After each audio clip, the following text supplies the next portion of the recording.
let's just talk about living wills, advanced directives, as well as healthcare proxy, and then you can decide which one best suits you, and we'll go from there. Okay, so that's what this morning's topic is about.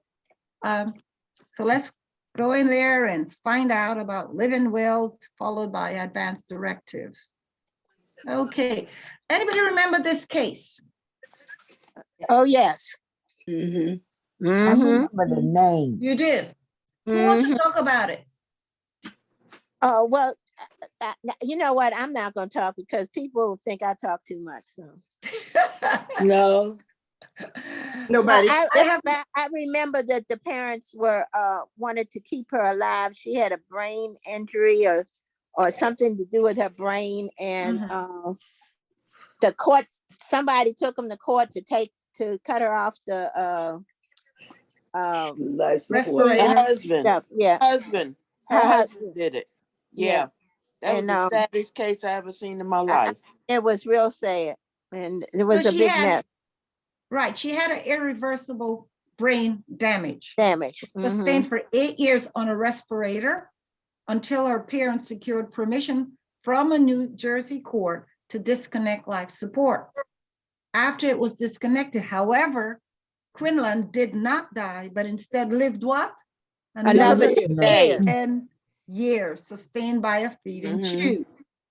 In 1997, the year the Quinlans took their daughter's case to court, California passed the first Natural Death Act. So that's basically, since then, the Supreme Court took it on, said, oh, everyone should have some sort of living will or advanced directives or healthcare proxy in place.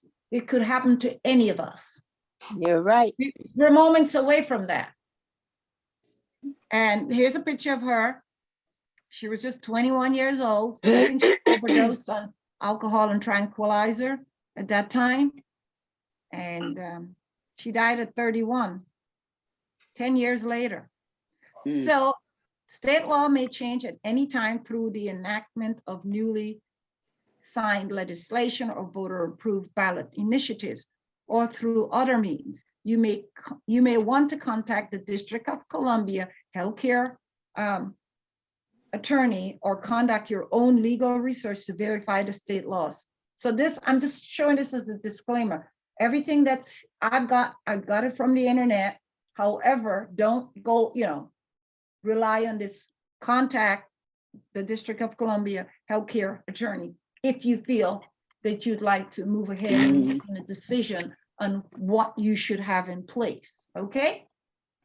I'm not a legal expert. I can only give you information that I found online. So the question is, should I have a living will? As we go through our daily lives, our minds are often filled with plans for the present and the future. Things we must do, things we would like to do, things we would like to help our loved ones to do. Rarely do we have time to consider what might happen if we were somehow rendered permanently unable to realize these plans. In anticipation of such situation, the living will, also known as a healthcare directive, was first developed a half a century ago.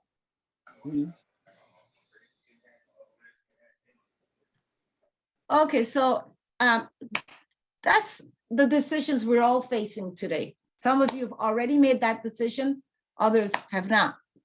So while a last will directs the distribution of your assets after a person's death, a living will gives directions regarding the medical care of someone who's still alive, although unable to communicate her or his wishes. Okay. Yeah. That's the difference. So we're going to look at the difference between what is living will, healthcare, advanced directive, or a healthcare proxy. And you choose which one's best suitable for you. So during the 20th century, medical science advanced to the point where it could extend life under many circumstances that had formerly been fatal.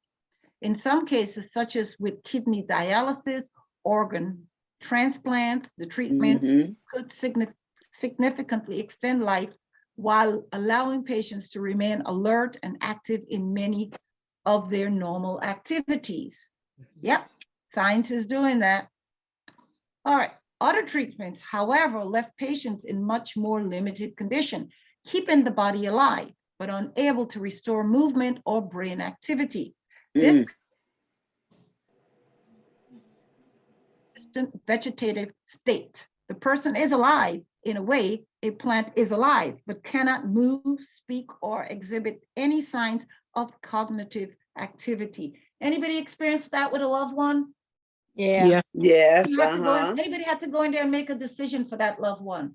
Yes, my brother and his wife did, It was a tough decision, Look, wasn't it? in My mother had 2017, I was partial like that. I could not move. I was paralyzed completely. All that I could do was move my mouth with talk, because I had cracked my spine. Right. I cracked my medicine's spine. My ability- whole body just went paralyzed and all, and I stayed like that for what, 2 months? And Wow. but that's what I had to do, the living will. Well, my children had already known because I talked about it, but the one that's a nurse getting a living will.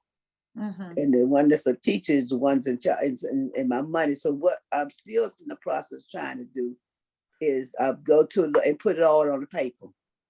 Thank you. And So like you medicine's say, I might ability, have to change it and all because yeah, you may have to. I have keep the body. it's 8 people that's involved in all that, and Wow. everything. But that's good to happen. The only thing I have done, I'm scared. I don't know why I'm scared, and that's to be a donor. That's what I need to do. Well, That's we'll what I cover need that to in be. another topic. Uh-huh. Medicine's Mhm. ability to keep the body alive without regard to brain function has led to conflicts between healthcare providers and families of patients in conditions such as irreversible comas. Yeah. The healthcare providers believe it was the moral and professional obligation to keep the patients alive if at all possible, whereas the families of patients typically want to allow their loved ones to pass on if there was no realistic chance that they could ever regain consciousness. So there's a struggle there. Yeah. Definite struggle. Yeah. Do you All think right, so it's the more of Supreme a Court stepped in. Go ahead. Someone do saying you think something? it's I was Go ahead, Bridget. Bridget, do you think it's more of a financial difficulty when the family decides to, besides the emotional part, I think it's more financial because to keep a No. body and a person alive, sometimes the person's health care won't take care of it. And that's right. Right, Mhm. right. And you don't have a choice, really. Okay.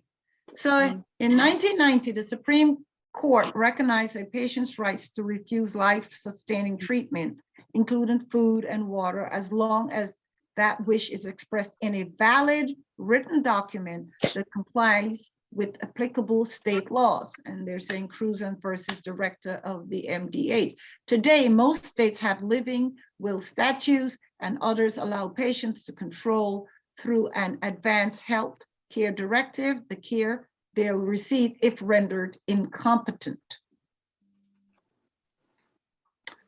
So to create a valid living will, a person must be a competent adult. The living will or a third person, if named in the living will, speaks for the will's creator in the event that he or she faces terminal condition or is rendered unconscious and is unlikely ever to regain consciousness. Wow. All right, a appointing person to make healthcare decisions can be useful because it allows for advocacy on the patient's behalf, which may enable the patient and the physician to get past disagreements over the meaning of language fixed in a living will. A physician who refuses to respect the will must transfer the patient to another physician or hospital that will honor the doctor. Yeah. So know your rights there, okay?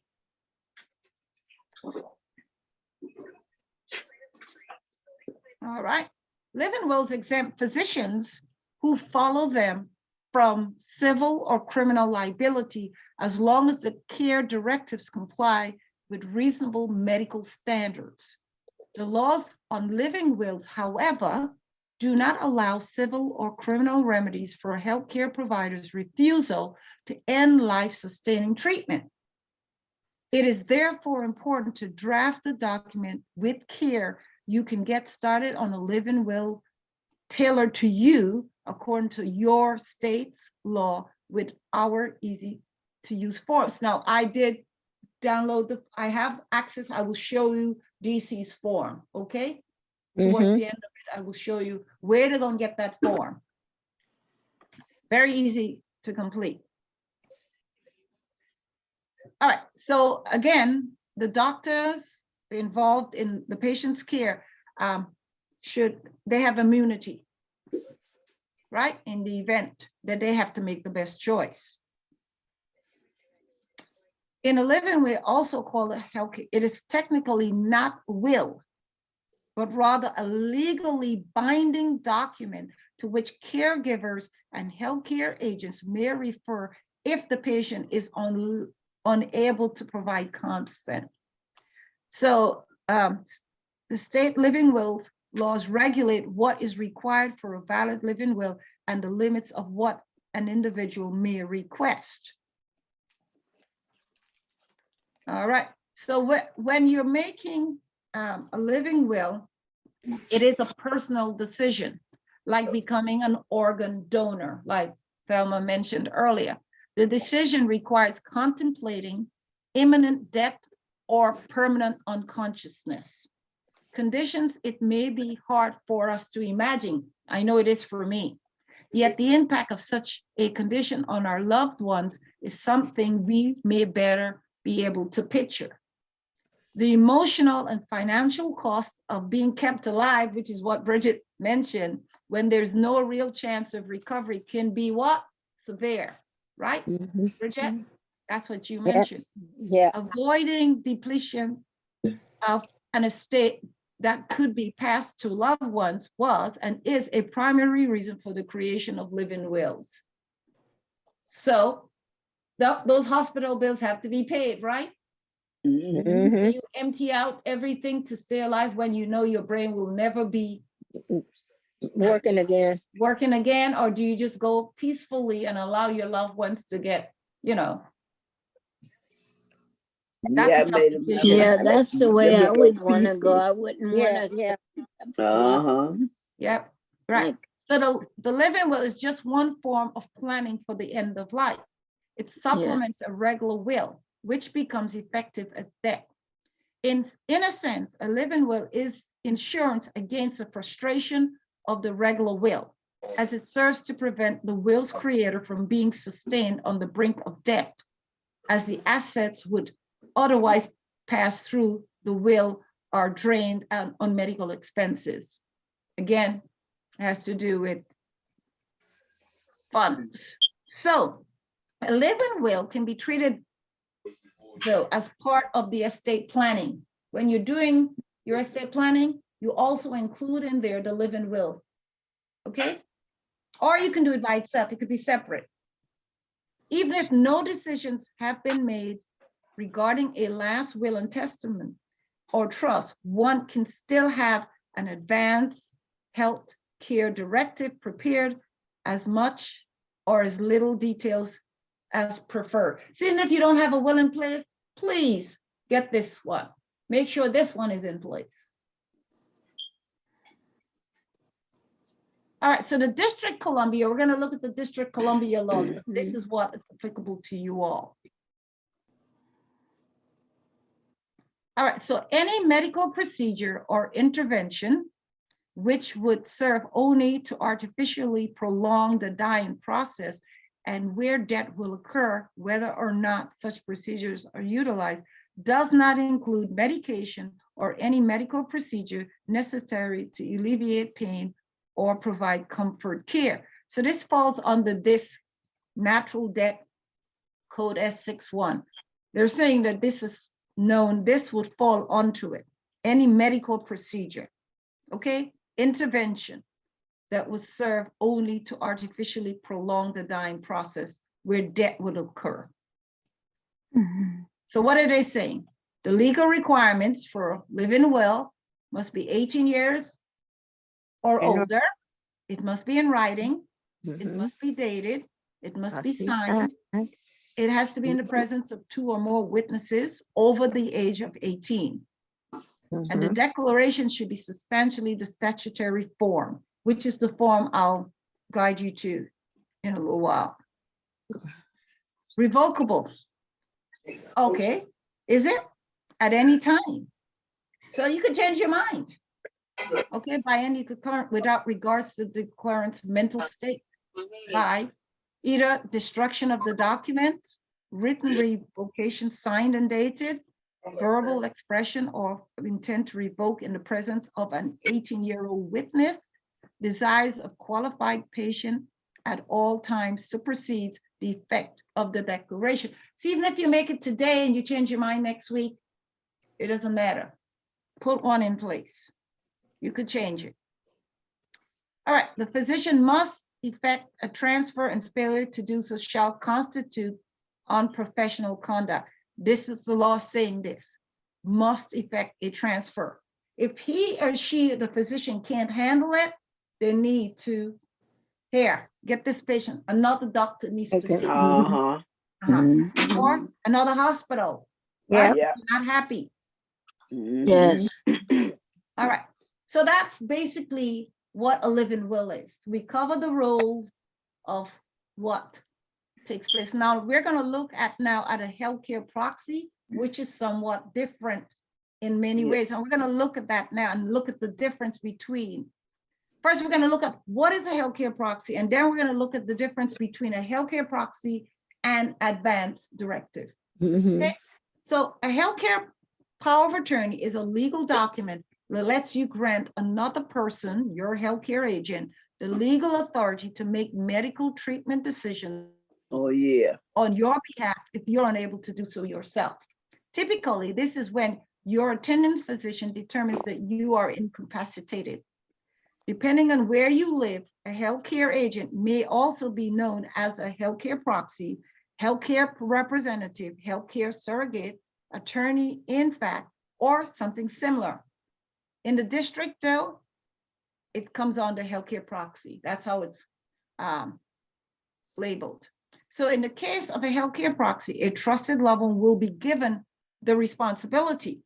However, with an advance directive, your decisions regarding medical intervention and end-of-life preferences are clearly stated in a legally binding document rather than on a living person. Get it? Yes. So you set up in an advance directive what you want done. You don't have to worry about anybody representing you at that point. Just got to make sure that the doctors are following what your request is. However, with a healthcare proxy, you don't need to give any directions. You just trust that whoever it is that you're going to give that right to Uh-huh. make the best decision for you. Mhm. That's the difference. Yes. Your daughter, your son, whomever. Yeah. So what power does a healthcare proxy have? Your health care proxy has the legal power and responsibility to make medical decisions for you if you're unable to make them for yourself. Your proxy can talk with your doctors, consult your medical records, and make decisions about tests, procedures, and other treatment. Okay. So a healthcare proxy is not a financial power of attorney, not. Okay. The person you choose as your healthcare agent is only authorized to make medical decisions for you. That means they give them the right to go into your bank account or sign off anything on your medical bills. So, okay. A financial power of attorney appoints someone to handle your money, property, and other financial affairs if you're unable to do so. So you know the difference.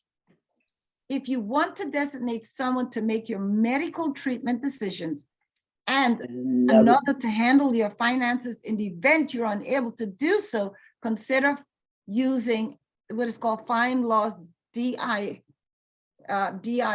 forms to add both a healthcare proxy of attorney and a financial power to your estate plan. So let's find out what this DIY form is. Okay, you should finalize your healthcare planning documents according to the requirements in your state, and that is DC. This helps you to ensure that your doctor, medical providers, and anyone making decisions on your behalf can follow your healthcare instructions and carry out your wishes.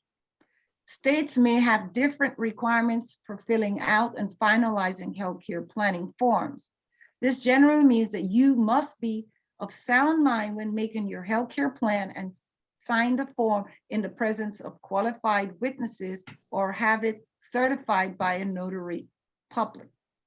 Additionally, your state may have specific restrictions about who can and cannot act as a witness. We just said what DC, let's look what DC is asking for the healthcare proxy. As per state laws, the document for the healthcare directives in Washington, DC must be signed either in the presence of notary, public, And a witness. and witnesses. Yeah. Can't be one or the other. Okay, that's be what both DC law. of I them. went and I looked for this. Okay. Okay, so what can your healthcare agent do for you? Whoever it is that you assign. They can have access to your medical records and other healthcare information. Usually a healthcare agent's power include authority to make decisions about, and we're going to go through that list, medication and medical treatments you do or do not want to receive, providing and withholding and withdrawing life-sustaining interventions, pain relief and comfort care, mental health treatment, admission and discharge from health care facilities, including nursing homes, attending physicians and other healthcare providers, visitations, and anatomical gifts. They can decide who your doctors should be. Yeah. They can also decide who comes to visit you. All right, when the right time comes to choose your proxy, it is always too soon until it is what? Too late. So everyone age 18 or older should complete a healthcare proxy or an advance directive or a living will now. Are there any rules about who cannot legally be my proxy? Let's find out. Yes. There are a few simple restrictions on who can choose to be your proxy.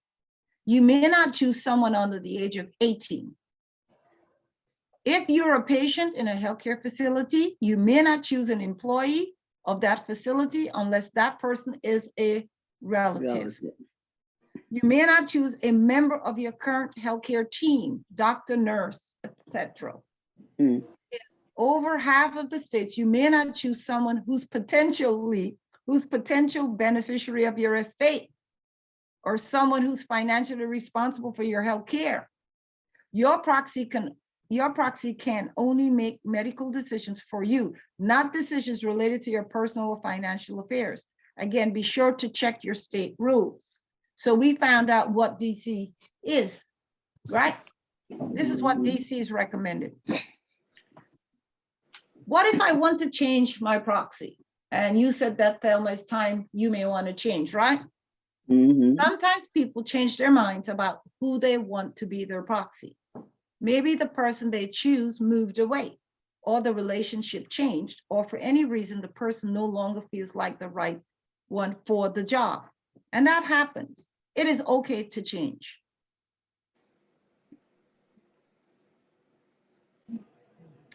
What if I don't have someone I would like to be my proxy?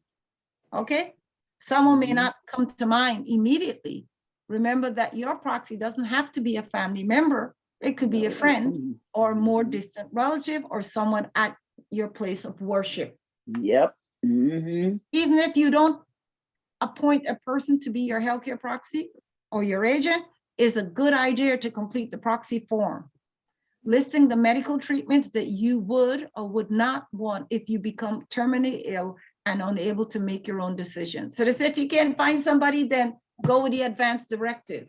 That's what you want or what you don't want. One where it should be known. So the advanced directive is a general term for written healthcare instructions.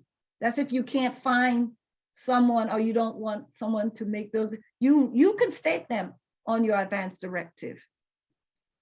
And it says it does encompasses both healthcare proxy forms and living wills. So which one takes the lead? The advanced directive. Why? Because it's you making the decisions while you're competent. That's why it takes a lead, okay? What if I want to choose more than one person to be my proxy? I think, Thelma, you said something about 8. Well, let's find out if that's a good idea. It's generally advisable not to name 2 people to serve as co-proxies, because if they disagree, the situation can become complicated. Okay. Rules for this vary from state to state. Some states allow you to name co-proxies. Some states limit you to 1 at a time. In all states, you can name an alternate proxy. Yeah, okay. If your primary proxy is unable to serve. It is a good idea to name an alternate. Don't ever give them more than, because there's going to be a conflict. There will be. And I can speak that from my experience, because I actually cared for my mother as she was leaving out. And I had conflict from my siblings about the decisions I was making. Yep. And had nothing to do with financial part. I wanted my mother to exit out of here peacefully. Not be stressed with, right. But they wanted to keep her going on, So it's important. All right, will the person be good at making decisions in changing circumstances? Okay, quick decisions along the way, things like your mother has pneumonia. Do you want us to start with antibiotics, or your brother is no longer able to take food by mouth? Do you want us to insert a feeding tube? Your proxy doesn't need to be a medical expert, but he or she should be someone who can apply your general values to specific circumstances and make decisions that are consistent with your expressed wishes. They don't need to be medical experts. What they need to know is know your desires, what you would choose. Okay, so choosing the right person. Okay, nobody finds it easy to interrupt a doctor and ask him or her to say that again slowly. At the same time, it is important to consider who has qualities you need when the time comes. You don't want somebody who is, they have some individuals can't make fast decisions.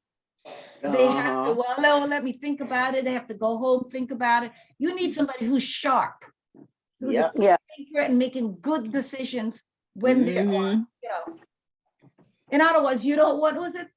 Those that are, there's a term used for people who delay making decisions. They're called what? Procrastinators. Thank you, Louise. Procrastinators. Yeah, my 2 sons. Right. Yeah. So who might be a good choice for your representative? Mother, father, spouse, partner, son, daughter, sister, brother, friend, or other. That other could be somebody where you worship.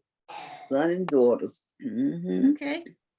All right. So the qualities of a healthcare proxy, also known as a healthcare power of attorney, agent, representative, or surrogate, should be a person with the following characteristics. Let's find out. An understanding of healthcare condition, symptoms, and possibly your medical history. Person has to know your medical history. An understanding of how you want to be treated and the treatments you want and don't want. Attention to detail. An understanding of their duties and a commitment to taking those duties seriously, and good communication skills. what the characteristics of that person should be, whoever you Yes. decide. Mhm. Okay. And then you Yes. can have two. You can have an alternate. So Okay. for the Washington, D.C., here I have, and I'm going to actually take you to the website. The Washington, D.C. Living Will is called a healthcare what? Directive Directive. And it's included in the advanced directive packet packet. that also contains a form for naming durable power of attorney for healthcare, also known as healthcare proxy Proxy organ donations. nation. All right, so what are the requirements? 2 witnesses must sign your DC advance directive for it to be considered valid. Okay, remember Yeah. to add your competent form. All right, so let's go now. I'm going to copy this. Do I have any slides beyond this? I think this is my last. So I'm going to copy this link and we're going to go where, how this website looks, okay? Okay. Okay. So let me get Miss this. Teresa, Yes. you know that ARP did my will, and they have all these forms and stuff. The lawyers that I had explained everything, and so I was very uh, assured that what I wanted would be done. And when they signed my will, I told my son from the beginning that that's what was going to be going on. Okay, so you included it in your estate planning, Yes. which is, they're saying they're recommending that you do that. Yeah. Mhm. All right, so we're gonna go to this website right now. We're gonna look at the District of Attorney. So it says Washington DC District of Columbia Advanced Directive Forms. This is a website you need to go to. Okay. Would you like me to put it in the chat? I could. Yes, ma'am. Yes. Let me go ahead and do that right now. Let me put that in the chat.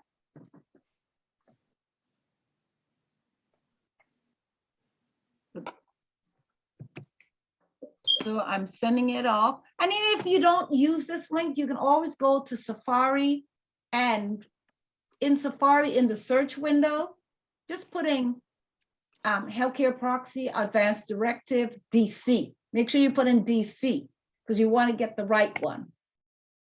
Okay. Okay. Yes, ma'am. Mhm. So here's where you can go and download the form if you need to. Notice it is download. If you click on this, this will download it. That's all you need to do is download it. What do you need? 2 witnesses and a notary. Okay. I don't know what it costs for the notaries these days, but I know some banks offer it for free, right? Yeah. Mhm. Yeah. And sometimes you pay It $10. doesn't That's cost if that you're a much. member. It's not that much. Yeah, Miss it's only if James, you're a member. Yes. if you're under AARP member Uh-huh. and need an attorney for this type of situation, they would take care of everything. When I had all this done, she bought the notary and the 2 witnesses because I didn't have any. She brought it to my house, the witnesses. Mhm. Oh, okay.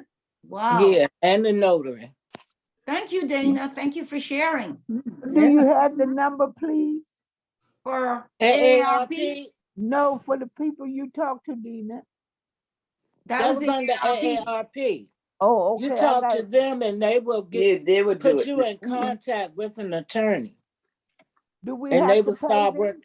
No, you No, get furnace free and I didn't have to pay a thing. Okay. Wow. Okay. But get under AARP. I think it's $16 a year now. I'm Oh, already under Yeah, there. something Yeah. like I that. don't mind Yeah. paying it. Right, I don't mind paying it. And free. I am working with AARP to get them on board to do a presentation on what they offer.